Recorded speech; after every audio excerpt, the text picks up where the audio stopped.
तो जो डाल्टन का 7वां पॉइंट है, उन्होंने ये बताया कि परमाणु को ना तो उत्पन्न किया जा सकता है और ना तो नष्ट किया जा सकता है। अब परमाणु का मतलब तो समझ ही गए होंगे, क्योंकि हम लोग परमाणु के बारे में पीछे बात कर चुके हैं। अगर नहीं समझे तो ठीक है, परमाणु क्या होता है उसके बारे में हम लोग थोड़ा चर्चा कर लेते हैं। यहाँ पर आपको एक प्लेट दिख रही है, तो इस प्लेट से हमने एक छोटा सा गोला निकाल लिया। इस गोले को हम लोग क्या कहते हैं? परमाणु कहते हैं। तो यही क्या होता है? परमाणु होता है। अब जो इनका 8वां पॉइंट है, भिन्न तत्वों के परमाणु परस्पर संयोग करते हैं और उनके संयोग से यौगिक परमाणु बनता है। ये डाल्टन ने बताया था। और आगे हम लोग जब डाल्टन के परमाणु सिद्धांत में संशोधन करेंगे, इनके जो परमाणु सिद्धांत है इसमें कुछ कमियां भी हैं, तो इन इसमें क्या यौगिक परमाणु नहीं बनता, यहाँ पर बनता है अणु बनता है। ठीक है, तो हम समझ लेते हैं कि भिन्न भिन्न तत्व कैसे जुड़ते हैं, तब यौगिक परमाणु बनता है। जैसे आपके सामने यहाँ एक हाइड्रोजन है और दूसरा क्लोरीन है, Cl। जब ये दोनों आपस में संयोग करेंगे तो HCl बना लेंगे, हाइड्रोक्लोरिक अम्ल बना लेंगे। ठीक है, तो हाइड्रोजन यहाँ पर एक क्या है? ये भी एक परमाणु है। और Cl क्या है? क्लोरीन, ये भी एक परमाणु है। जब हाइड्रोजन और क्लोरीन आपस में क्रिया करेंगे, रासायनिक अभिक्रिया करेंगे तो HCl बना लेंगे। तो ये क्या है? परमाणु यौगिक बन जाएगा। क्या बन जाएगा? ये परमाणु यौगिक। और ये क्या है? परमाणु। तो यही 8वां पॉइंट उनका था। अब चलिए हम लोग बात करते हैं डाल्टन के परमाणु सिद्धांत में जो कमियां थी उनको संशोधन किस प्रकार से किया गया। ठीक है, तो इनके संशोधन में एक साइंटिस्ट का नाम आता है जिनका नाम है थॉमसन। थॉमसन ने बताया कि इनके परमाणु डाल्टन के परमाणु सिद्धांत में कुछ ना कुछ कमियां हैं जिनको सुधारा जा सकता है। तो इन्होंने सबसे पहले यही बताया कि परमाणु स्वयं मूल कणों से मिलकर बना होता है, जिन्हें परमाणविक कण कहते हैं, इलेक्ट्रॉन प्रोटॉन। ठीक है, अपरमाणविक कण कहते हैं। अपरमाणविक कण मतलब क्या?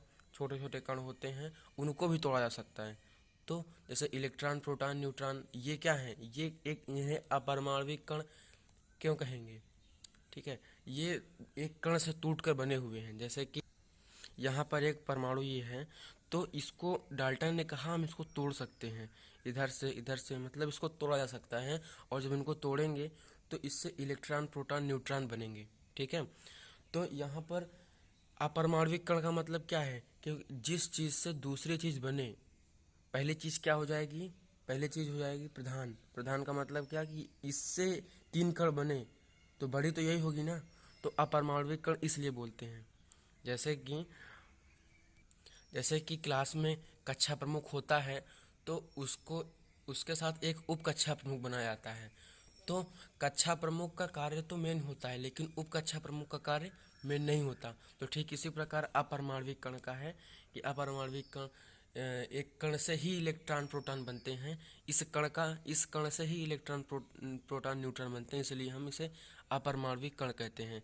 इसको कब अपरमाणविक कण कहा गया? थॉमसन ने जब बताया कि डाल्टन का परमाणु सिद्धांत में कुछ ना कुछ कमियां हैं, तो उनको सुधारने के लिए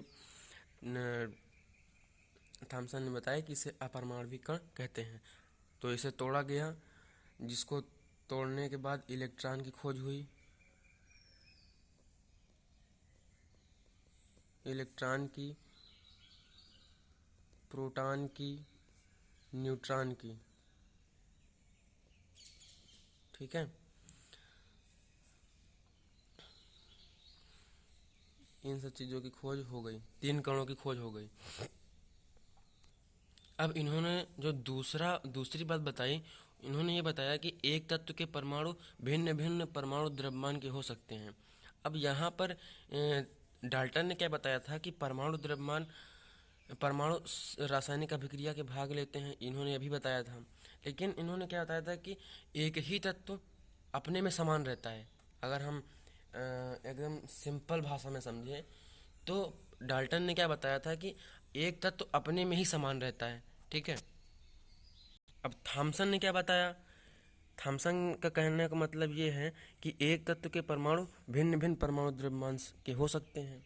अब उन्होंने क्या बताया कि एक तत्व के परमाणु भार के समान हो सकता है। ठीक है, इसको समझ लेते हैं कैसे हो सकता है एक तत्व के परमाणु भिन्न भिन्न परमाणु द्रव्यमान के हो सकते हैं। एक साइंटिस्ट थे जिनका नाम था सोडी।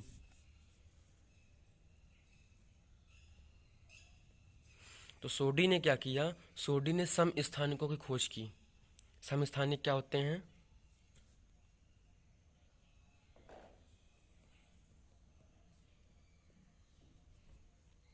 सोडी ने समस्थानिक की खोज की। अब समस्थानिक क्या होते हैं? जिसमें परमाणु क्रमांक तो समान होता है लेकिन परमाणु द्रव्यमान भिन्न भिन्न होता है, उसे हम समस्थानिक कहते हैं। जैसे हम एक हाइड्रोजन की बात करते हैं, क्योंकि हाइड्रोजन का परमाणु द्रव्यमान एक होता है और इसमें थोड़ा सहजता होती है इसके बारे में बात करने में, तो हम हाइड्रोजन के बारे में थोड़ा बात करते हैं। जैसे हाइड्रोजन का परमाणु क्रमांक एक होता है और हाइड्रोजन का परमाणु भार भी एक होता है। लेकिन जो सोडी ने बताया, सोडी ने कहा कि इसके 3 समस्थानिक होते हैं, 1H1, 1H2 और 1H3। ठीक है, जिसे क्रमशः प्रोट्रियम, ड्यूट्रियम और ट्राइट्रियम बोलते हैं। ठीक है, अब हम इनके नियम को समझते हैं। इनके नियम में क्या बताया गया? एक तत्व के परमाणु भिन्न भिन्न परमाणु द्रव्यमान के हो सकते हैं। तो तत्व क्या है? हाइड्रोजन तो एक ही है, लेकिन इसका द्रव्यमान क्या है? अलग अलग है। इसका द्रव्यमान 1 है, इसका द्रव्यमान 2 है, इसका द्रव्यमान 3 है। ठीक है, तो ये बात हो गई। भिन्न तत्वों के परमाणुओं के परमाणु द्रव्यमान समान हो सकते हैं, मतलब कि तत्व अलग अलग होंगे। कुछ ऐसे तत्व होते हैं जिनका परमाणु द्रव्यमान समान रहता है। ठीक है, जो चौथा पॉइंट था, तत्व का मूल लक्षण उसका परमाणु क्रमांक होता है, एटॉमिक नंबर, ना कि परमाणु भार। ठीक है, परमाणु भार के बारे में डाल्टन ने बताया था कि तत्व का मूल लक्षण परमाणु भार ही होता है। हम परमाणु भार से पता लगा सकते हैं कि हाइड्रोजन होता है, ये क्लोरीन होता है। ठीक है, तो इन्होंने क्या बताया कि तत्व का जो परमाणु क्रमांक होता है वही उसका मूल लक्षण होता है। मूल लक्षण क्या होता है? उसका परमाणु क्रमांक होता है। जैसे हाइड्रोजन है, आपसे कोई कहता है कि ऐसा कौन सा तत्व है जिसका परमाणु क्रमांक 1 है, तो आप कह दोगे कि हाइड्रोजन है। इससे आपसे कोई कहता है कि ऐसा कौन सा परमाणु तत्व है जिसका ऐसा कौन सा परमाणु है जिसका परमाणु क्रमांक 2 है, तो आप कहोगे हीलियम है। ठीक है, ऐसे समझ जाओगे। तो वही बात बताई गई है यहाँ पर कि तत्व का मूल लक्षण उसका परमाणु क्रमांक, ना कि परमाणु भार होता है। परमाणु के संयोग से यौगिक यौगिक परमाणु नहीं किंतु अणु परमाणु बनते हैं। जैसे कि यहाँ पर एक हाइड्रोजन दूसरे हाइड्रोजन के साथ क्रिया करेगा तो यहाँ पर 2 हाइड्रोजन बना लेंगे। ठीक है, तो ये क्या, ये परमाणु है, ये दोनों क्या हैं? ये भी परमाणु है और ये भी परमाणु है, लेकिन जब ये आपस में क्रिया करेंगे तो एक अणु का निर्माण करते हैं। ठीक है, थैंक यू।